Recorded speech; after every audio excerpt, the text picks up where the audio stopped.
লোকসভার ফলেই প্রমাণ ভারত হিন্দু রাষ্ট্র নয়, মন্তব্য অমর্ত্য সেনের। ন্যায় সংহিতা কার্যকর করা নিয়েও সমালোচনা নোবেলজয়ী।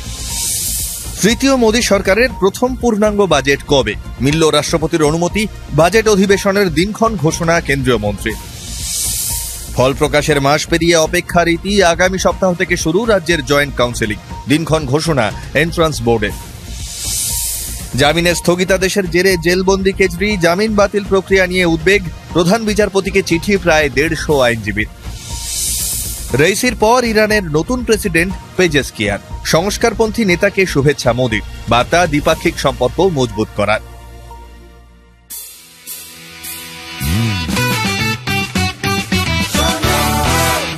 আপনি শুনছেন সংবাদ প্রতিদিন শোনো। নমস্কার, আসছি বিস্তারিত খবরে। ভারত যে হিন্দু রাষ্ট্র নয় সেটা ভোটের রায়ে প্রতিফলিত হয়েছে, মত অর্থনীতিবিদ অমর্ত্য সেনের। মোদী সরকারের কট্টর সমালোচক হিসেবে পরিচিত অর্থনীতিবিদ বলছেন, এবারের লোকসভা ভোটের রায়ে ভারতকে হিন্দু রাষ্ট্রে পরিণত করার প্রচেষ্টা কিছুটা আটকানো গিয়েছে। প্রতীচী ট্রাস্টের আলোচনা চক্রে এবার অন্যতম বক্তা ও শ্রোতা হিসেবে উপস্থিত ছিলেন নোবেলজয়ী অর্থনীতিবিদ।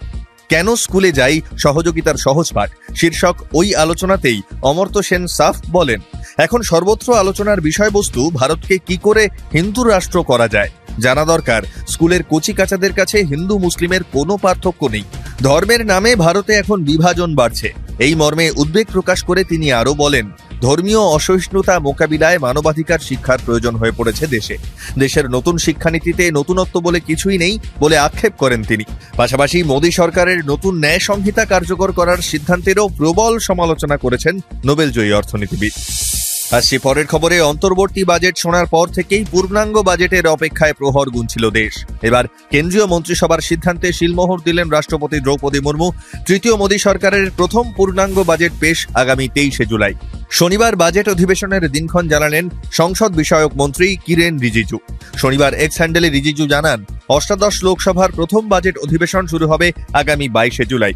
ওই দিন 2 কক্ষের অধিবেশন বসবে। 23শে জুলাই লোকসভায় গোটা বছরের পূর্ণাঙ্গ বাজেট পেশ করবেন অর্থমন্ত্রী নির্মলা সীতারামন।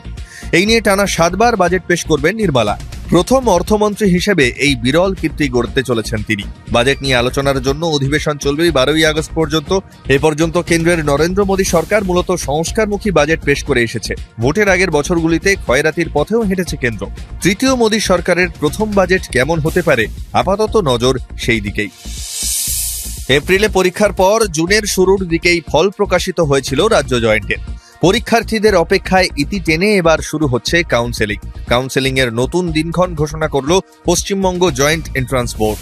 শনিবার নেতাজি ইন্ডোরে association of professional academic institutions এর এক অনুষ্ঠানে জয়েন্ট বোর্ডের চেয়ারম্যান সোনালী চক্রবর্তী বন্দ্যোপাধ্যায় জানান, 10ই জুলাই থেকে শুরু হবে অনলাইন কাউন্সেলিং, চলবে 5ই আগস্ট পর্যন্ত। ফলাফলের ভিত্তিতে মেধা তালিকা অনুযায়ী রাজ্যের সমস্ত ইঞ্জিনিয়ারিং কলেজে ভর্তি নেওয়া হবে সফল পরীক্ষার্থীদের। জয়েন্ট বোর্ডের চেয়ারম্যান জানিয়েছেন, রাজ্যের 10টি সরকারি বিশ্ববিদ্যালয়, 9টি সরকারি ইঞ্জিনিয়ারিং কলেজ, 7টি বেসরকারি বিশ্ববিদ্যালয় এবং 56টি বেসরকারি ইঞ্জিনিয়ারিং কলেজ সহ মোট 83টি শিক্ষা প্রতিষ্ঠানে মোট আসন সংখ্যা 35,000। পড়ার সুযোগ পাওয়া যাবে মোট 60টি শাখায়। বোর্ডের ওয়েবসাইটে গিয়ে রেজিস্ট্রেশন করার পর যোগ দেওয়া যাবে কাউন্সেলিং প্রক্রিয়ায়। আসছি পরের খবরে। আবগারি দুর্নীতি মামলায় জামিন পেয়েও জেল মুক্তি হয়নি অরবিন্দ কেজরিওয়ালের। নিম্ন আদালতের রায়ে স্থগিতাদেশ দিয়েছে দিল্লি হাইকোর্ট, কিন্তু যে প্রক্রিয়ায় দিল্লির মুখ্যমন্ত্রীর জামিনের স্থগিতাদেশ দেওয়া হয়েছে তা নিয়েই এবার উদ্বেগ প্রকাশ করলেন দিল্লির বিভিন্ন আদালতের প্রায় 150 আইনজীবী। সুপ্রিম কোর্টের প্রধান বিচারপতি DY চন্দ্রচূড়কে চিঠি লিখে জামিন বাতিলের প্রক্রিয়া নিয়ে উদ্বেগ প্রকাশ করেছেন তারা।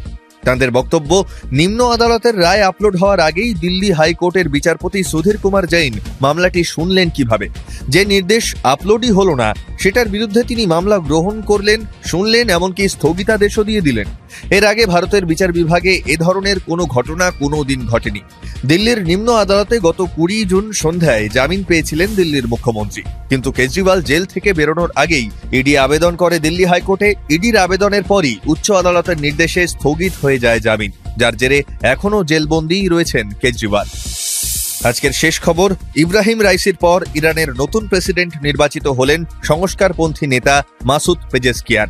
শনিবার ইরানে দ্বিতীয় দফার নির্বাচনে কট্টরপন্থী নেতা সঈদ জালিলিকে পেছনে ফেলে প্রেসিডেন্টের কুর্সি দখল করে নিয়েছেন পেজেশকিয়ান। ইসলামিক দেশটির নতুন প্রেসিডেন্টকে শুভেচ্ছা জানিয়েছেন ভারতের প্রধানমন্ত্রী নরেন্দ্র মোদীও। এদিন মোদী এক্স হ্যান্ডেলে লেখেন, দুদেশের মানুষদের উন্নতির স্বার্থে আমরা আমাদের দ্বিপাক্ষিক সম্পর্ককে আরও মজবুত করতে চাই। পেজেশকিয়ানকে শুভেচ্ছা জানিয়েছেন রাশিয়ার প্রেসিডেন্ট ভ্লাদিমির পুতিন, সিরিয়ার প্রেসিডেন্ট বাশার আল আসাদ, সৌদি আরবের যুবরাজ মোহাম্মদ বিন সালমান সহ অন্যান্য রাষ্ট্রনেতারা। এমনিতে কট্টরপন্থার সঙ্গে শিয়াপন্থী দেশটির উদারপন্থীরা লড়ছেন বহুদিন ধরে। হিজাব ইস্যু সহ মানবাধিকার, নারী স্বাধীনতার প্রশ্নে একাধিকবার সেই লড়াইয়ে উত্তাল হয়েছে ইরান। এই পরিস্থিতিতে পেজেশকিয়ানের জয়ে আশার আলো দেখছেন ইরানের প্রগতিশীলরা। শুনতে থাকুন সংবাদ প্রতিদিন শোনো।